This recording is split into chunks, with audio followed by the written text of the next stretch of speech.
Hello বন্ধুরা, তোমরা সবাই কেমন আছো?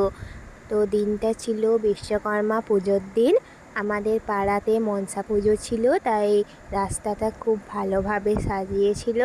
তো দেখো, সকাল সকাল আমার মা সাইকেলগুলোকে ভালোভাবে ধুয়ে দিয়েছে।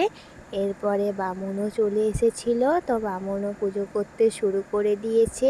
আর জানো তো বন্ধুরা, এই দিন আমার পাটা মুচকে গিয়েছিল, তাই আমি মনসা পুজো অ্যাটেন্ড করতেই পারিনি। সকাল থেকে আমি চান টান করে রেডি হয়ে চলে গিয়েছিলাম ক্যারানে বাঁধে, কারণ আমার নিমন্ত্রণ ছিল। তো পুজো হতে হতে প্রায় বেজে গিয়েছিল দুপুর 2টোর মতন। তো দেখো, আমাদের এখানে আরতি হচ্ছে। তারপর পুজো শেষে খেয়ে নিয়েছিলাম লুচি, আলুর দম, মিষ্টি।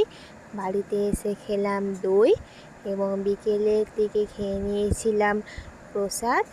আর রাতে মা করেছিল লুচি আর ঘুগনি। তো এইটুকুই থাক।